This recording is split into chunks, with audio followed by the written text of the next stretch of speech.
That life is a struggle up to a certain stage, right? And in that struggle, they got the blinkers on to just build. Was being polite, 85% go bazooka.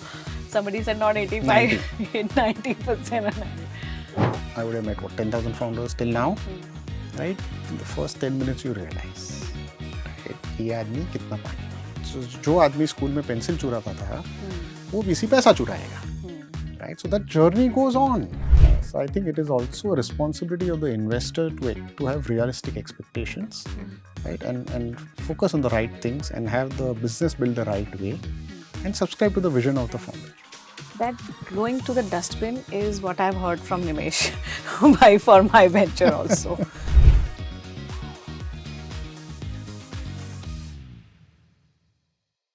How do you see startup ecosystem regulations today? And do you have any insight on the way forward that can help the startup ecosystem? I think governance is foremost. And in my past life, I was part of the drafting committee of the Uday Kota corporate governance report. So I understand how important governance is, and I think give a lot of weightage to governance, right? Now, look at a founder, right? When a founder starts their journey, the first objective is to get a couple of people together, right? The energy is spent in that. Once a couple of people come together, that life is a struggle up to a certain stage, right? And in that struggle, they got the blinkers on to just build. Right? And when they are focusing completely on building a business, some of the things fall because they're not able to focus on them. They would just fall by the way, right? And of course, I think government has been very supportive in building the startup ecosystem. I think we are DPIIT, we have Invest India, a lot of initiatives in this country. And as we go forward, I think we'll have more, right? But what happens is, all of this gets corrected, right? I'm a big believer of the pendulum theory, right? Pendulum theory states that once you go towards an extreme, you're going to go towards the other extreme, right? And then you come to neutral. So what happens typically for a startup, right? You run, you raise angel money, you raise this money, but the moment you raise Series A, you're raising money from serious venture capitalist. One of the conditions they'll put before they give you a check is all compliances are in order, right? That is where the founder gets the first shock. He has to put his house in order. And that is what it happens in most of the cases, right? Not in all, but in most of the cases. So you already got things in place. You got now, there will be a condition, you need to have a professional CFO coming in. And that is where the governance process starts.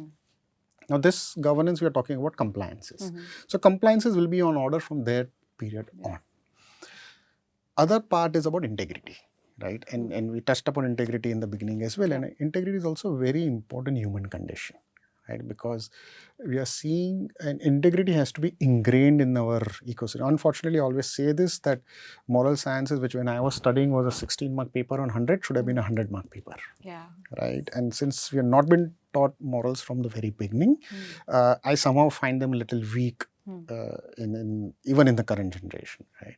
So I think that is something that has to be addressed, right? And that is where you have to be very careful on where you're writing a check, because a founder will not change. Not what a founder, a person will not change, right? A person will remain the same, right? So जो आदमी school में pencil चुराता था, वो इसी पैसा चुराएगा, right? So that journey goes on. Right. So you have to identify before you write a check about the integrity of the person. And that is a very important step in the entire process where you write a check. Right. This is a little offbeat, but I'm little intrigued to ask you this question. Because we spoke about integrity and especially the founders, जिसने pencil चुराई है, वो कल pen चुराएगा या कल बड़ा bank चुराएगा. Point is, जैसे हमने एक सिबिल रेटिंग देखी है, जहाँ पे self scoring gives confidence to the money lenders and it gets better and better as you start repaying your loans and achieve your milestone of repayments. Do you think there's a scope of something like this in the founders, startup founders? So there's no scoring of human behavior, right? But you have a pattern of human behavior. And there are enough people who help you to identify the pattern, right? And in fact, when you meet, I would have met 10,000 founders till now, right? In the first 10 minutes, you realize, right, कि ये आदमी कितना पानी में है. And of course, then you do your right homework. And there are enough ways and means with today social media, and there are enough people out there who help you achieve this as well. Right. You know, why was I asking also? When I started my angel investment journey and we started getting very early, जहाँ पे सबसे ज़्यादा failure rate है, हम वहीं पे घुस जाते हैं, and there were True. accidents and accidents. But one thing which is completely right about is before the startup reach Series B, I think मैं कहीं बोल रही थी कि I was being polite कि 85% go bazooka. Somebody said not 85, 90% or 90. Imagine that's the failure rate. Now, when you go little more closer and take a look, okay, what made this failure? 40% is compromised ethics and integrities of founders, the lack of governance. That number would not be so high in my Right. view. Right. As I said, governance compliance is a very different thing. See, it's all about intent. I think you have to go back to intent, Oh, right? yeah. What was the intent of the fund? The That values. number will again will be smaller. I Right. think rotten apples in the lot will be smaller. Right, right. But if there was ever a scoring to be to come, would you consider? Of course. Will you have some benchmarks to evaluate? I think the industry is moving that way, and startup ecosystem itself has come a long way. No, I also wanted to add one more point, right? I think it's also unfair to always blame the founders, right? It is also the investors to be equally blamed, That's right? point, Because the founder is in a lot of pressure when there are certain investors who put pressure on growth, right? Because there is no magic wand a founder has to grow the business 100% every month, right? But when the investor is expecting that is where the founder has to falter. So I think it is also a responsibility of the investor to have realistic expectations, right? And focus on the right things and have the business build the right way and subscribe to the vision of the founder. Right, right. One of the few questions I have, and then we can have a message to the on the video. Startup investments or investment into startup through venture funds and alternative vehicles have made it also in the advisory desk, wealth advisory desk of. How do you see the wealth advisory space getting involved in into the space, adding up these portfolio into their advisory? So I would say wealth advisors play a very important role, right? I think, and the ones who are advising, right? It's all about access. Now, today as a fund manager, right, I cannot run around the country and build 5,000 relationships, right? That is what a wealth manager has. Right. So for me, yes, it's a very important person. For that investor, the investor is bombarded. There are only so many investors in this country, right? The investor is bombarded with fund decks every day. Yeah. How does the investor make a choice where to invest? Yes, he has made an allocation based on some advice that he has received, that over a period of next 3 years, he'll invest 10% in private markets. But how does he make the choice? That is where the role of the wealth advisor comes. There are wealth advisors and there are wealth advisors. The wealth advisors who are actually really doing the job right are evaluating the funds that they want to distribute. They want to advise, right? They don't distribute. Yeah, they do it under the advisory.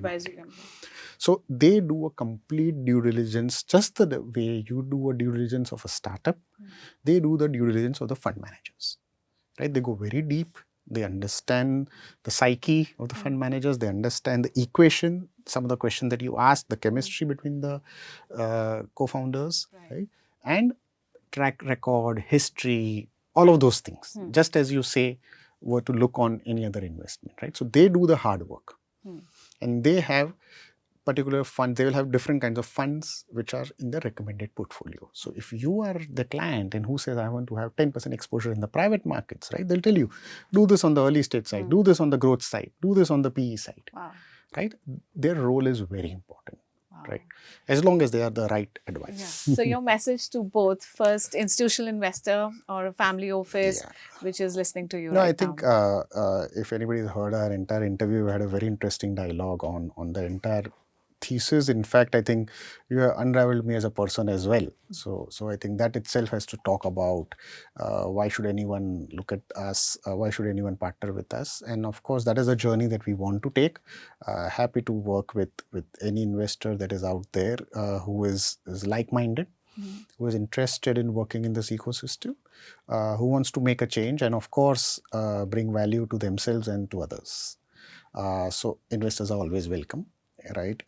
And on the founder side, I think I already made some of the points in terms of integrity, owning up your mistakes. I think what I would leave the thought behind is a very important one, and which is something that I had seen the founders had lost sight of when there was the free money ecosystem going around a couple of years back. Is the focus on ROI. Return on investment is a very important matrix, right, for any company, be it a small company or a large company, right? I've seen people splurge money on marketing, splurge money on employees. I've seen employees getting 4x of what they were offered, right? Those kind of times don't sustain themselves, right? All of those are very short-term phenomena. I think what stands out a founder from a mediocre founder is the ability to look forward and conserve capital the right way. You use the capital the right way, figure out what is your ROI, what is the efficiency of capital you are using. Every rupee spent has to convert into something meaningful. Right. If it does not, that brilliant idea of yours goes in the dustbin. So be ready to accept that and move on in life. That would be my 2 bits. Right. That going to the dustbin is what I've heard from Nimesh for my venture also.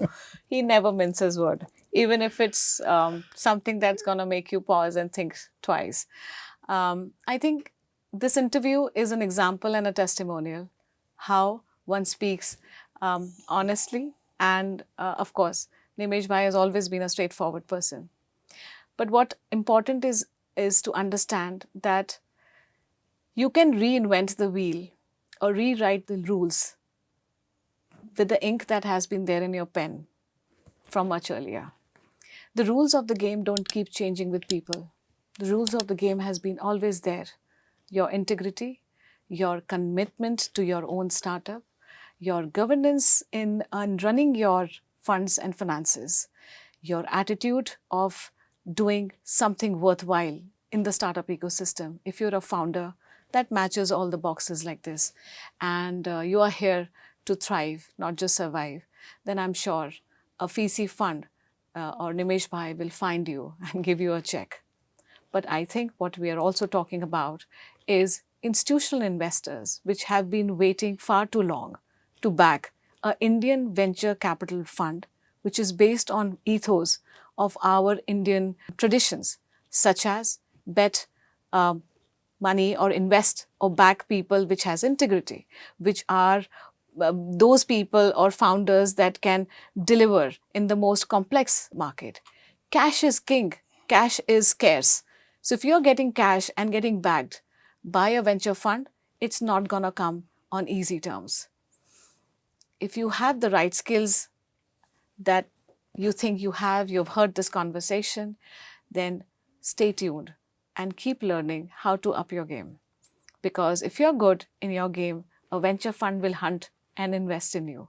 And if you are an institutional investor or a family office looking for a very sensible, very conventional, traditional team, okay, which is very sorted, which has worked out and evaluated how the best way forwards are, I think the biggest and the smartest thing to do is learn from others' mistake and then create your own formula of success. This team of 108 VC and Nimesh Bhai, I think, has done far more bigger job than that. They know what failures are and how to avoid them.